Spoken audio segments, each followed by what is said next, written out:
Studios radio show. Welcome back to our adaptation of Can't Go Home Again. In the last arc, Mike inherited the house of his former boss and father figure, Frederick Fazman, discovering the haunted animatronic, the Marionette, and beginning a journey looking into the mysteries at Freddy's. This culminating in finding the animatronic Springtrap and learning that Foxy the Pirate is still alive. Now, we return to the aftermath of the previous arc.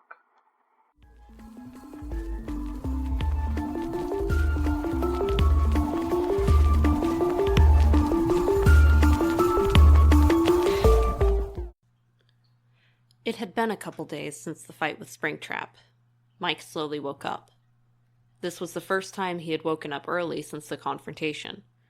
He felt a slight pain in his arm and quickly got some aspirin, not wanting to try anything stronger at the moment. There we go. Mike slowly got out of bed and went to check on the puppet who had moved the music box to the master bedroom. He opened it up and he could see why it was easy. The pillows, plushies, and so forth were removed. Just the animatronic at the bottom of the box, looking uncomfortable, but resting well. Mike closed the top and rewound the instrument, ensuring that the marionette was not cursed with waking up early as he was.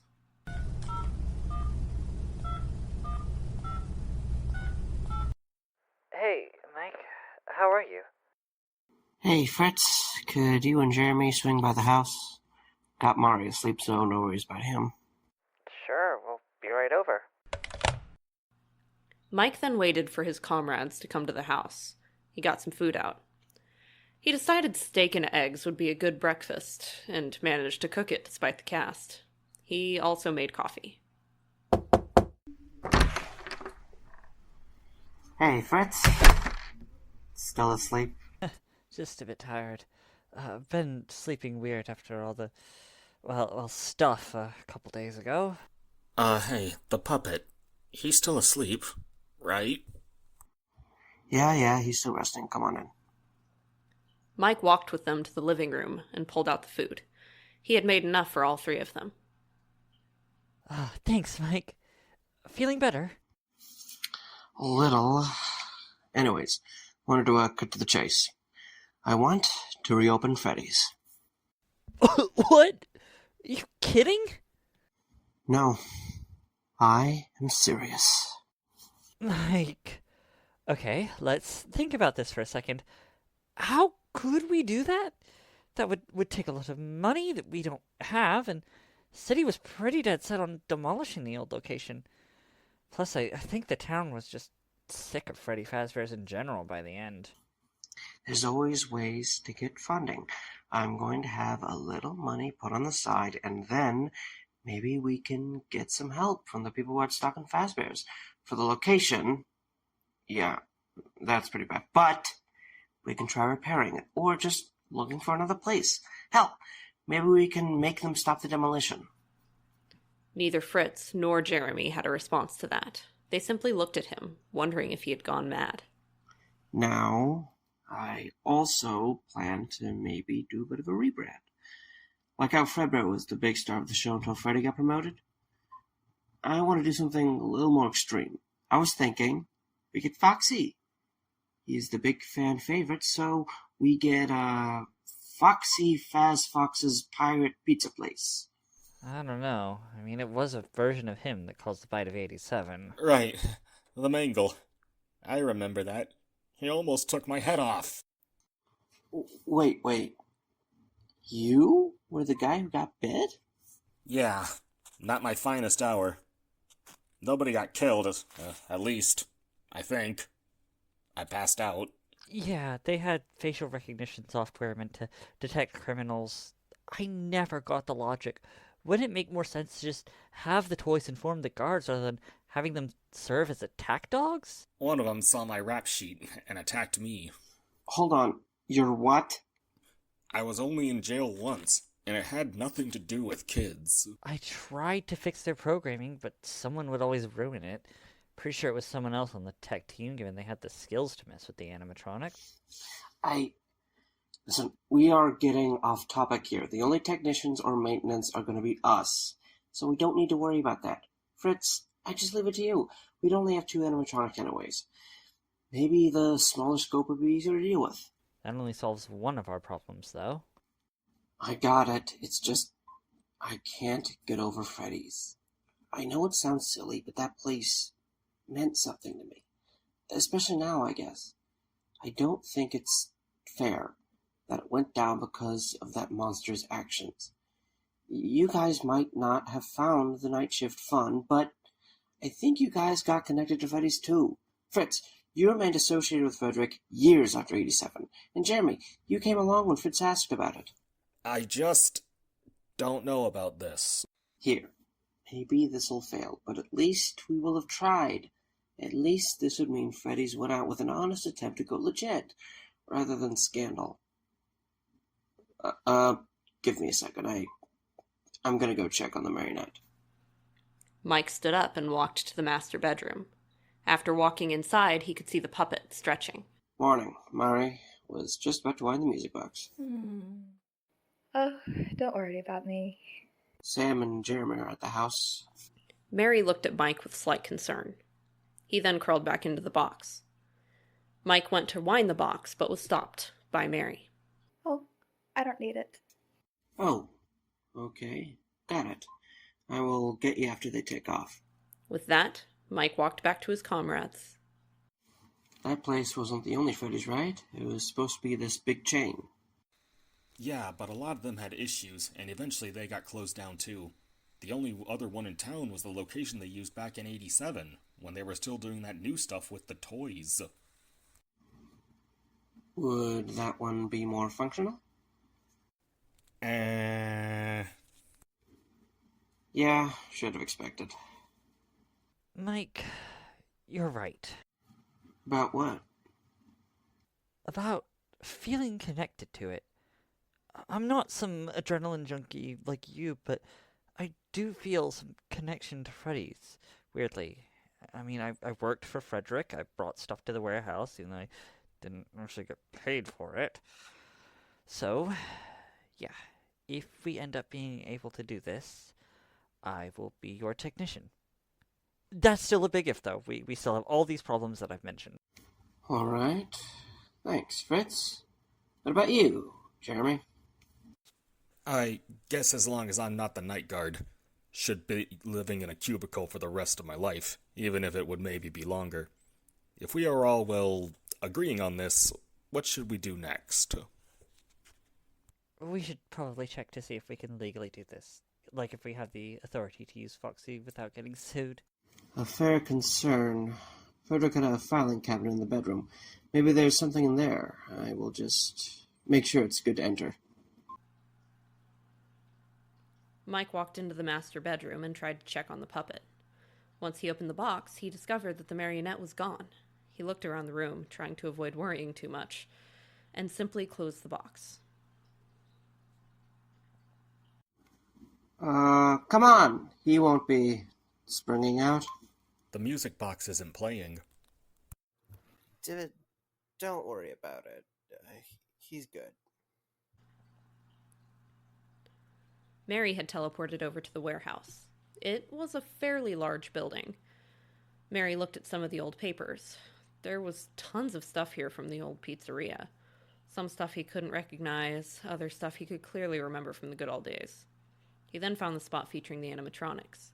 He saw Chica, Bonnie, and Freddy in a neat line, probably put there by Fritz. He looked for Foxy in the corner. He was able to see a corner of the room with a black curtain. After pulling away the curtain, he could see Foxy. Aw, do you miss Pirates Cove? Mary saw that the animatronic his brother's soul inhabited made no response. This worried him. He really hoped that his brother was still there. I remember back in the pizzeria. We didn't talk much. Everyone else said sorry. I bonded with the others, but, well, I guess it just felt uneasy to try talking to you. I wish I'd tried harder. Do you want to come with me? I found some stuff in the pizzeria. I wondered if you might want to come with me. The fox now began to walk, following Mary. The sight of him moving comforted him, as it made him more confident that Gabriel was still here. They walked to an area Mary had seen, an area filled with children's drawings. Remember these? From the old days?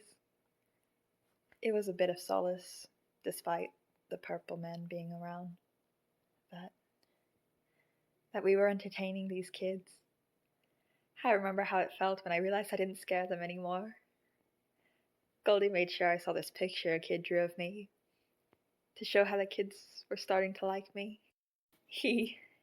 Remember that time a kid got on your back and taped himself to your torso, saying you should run him across the pizzeria? He felt sick, but shouted how worth it was once it was over. Foxy continued to give no audible response. Mary could not tell how Foxy felt from all of this. He pondered on what to do for a moment, ultimately deciding to talk about more intimate matters. They were happy. Chris, Dallas, and Raymond. You didn't see it because you're back in the suit, but they were all happy when they left. A realization dawned on the puppet.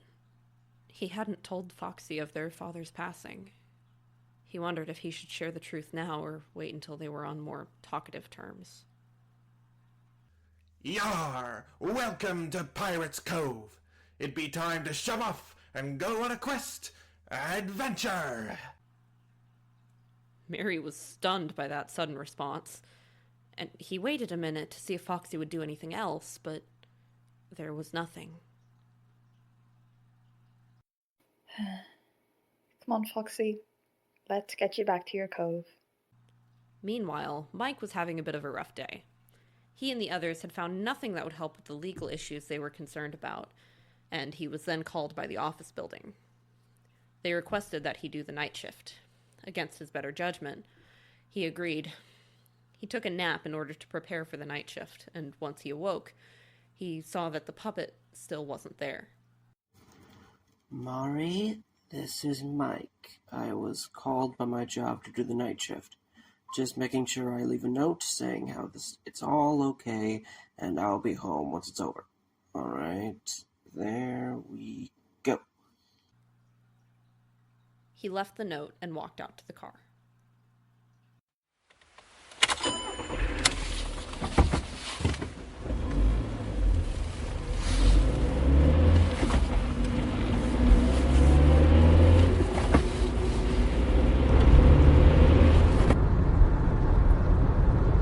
Mike decided to turn on something to listen to. Former actress Cheyenne Whitehall has been hospitalized. Acquaintances describe her as having acted very strangely prior to her hospitalization, saying that there were times that she would randomly drool or act erratically. Cheyenne claimed that the devil was in her. I've had enough horror stories for now. Mike pulled up at the building, turned the car off, and headed inside.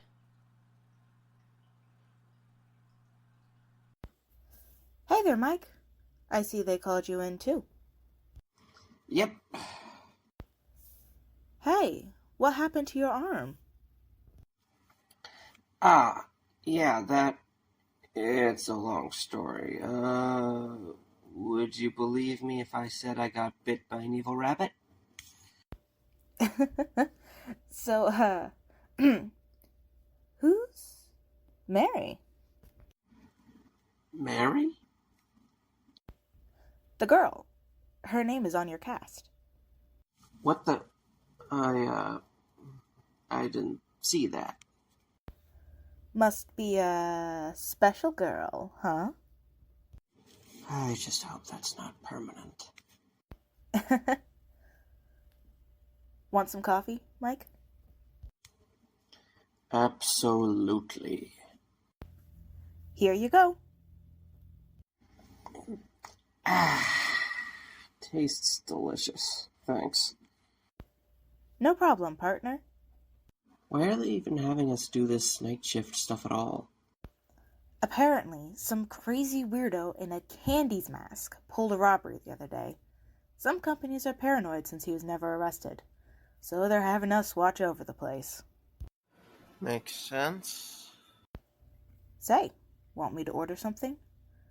We are probably going to be here for a while. Sure, sounds great.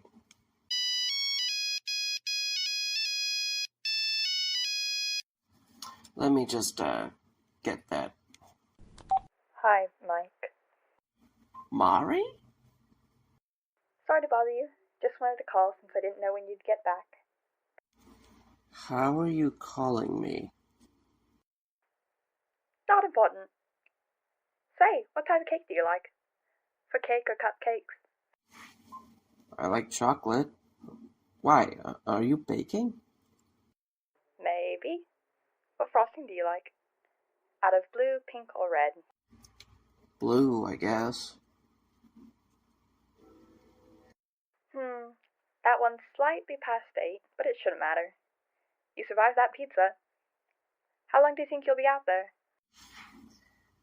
Probably a while. I just got here a few minutes ago. When I get home, I do want to talk about you writing on my arm. Well, you can't prove that was me. I don't know why I trust that guy with the kitchen. Natalie, just for the record, if I turn up dead, tell the cops to check the cupcakes. Sounds... Wait. Mary is a guy? Yeah? Oh.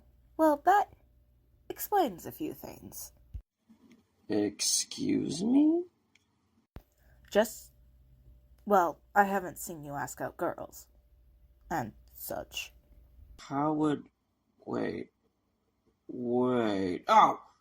Whoa, we we aren't a couple, Natalie. We're just roommates. We live together. And now he's baking cupcakes for you. That's because we are going into business together. I am planning to reopen Freddy Fazbear's, and if all goes well, I will need him to help out. Wait.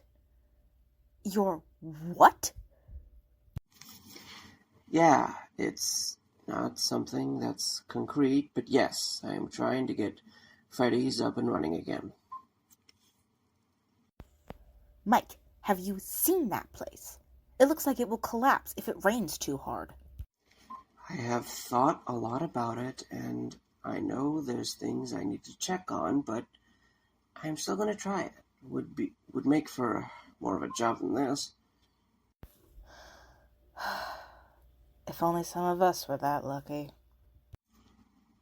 Hey, if this goes well, I could hire you on. You could be our security guard. Oh, well, that sounds great, Mike. But I'm not sure. Would that make Mary jealous? Ha ha ha. You're snarkier than you used to be. Learned from the master. Also, there seems to be a guy making a mess on the 3rd floor. I will handle it. With that, Mike stood up and went to the stairs. He thought about his plan more as he went to deal with the man. He wondered how things will go if he does end up succeeding at opening this new place.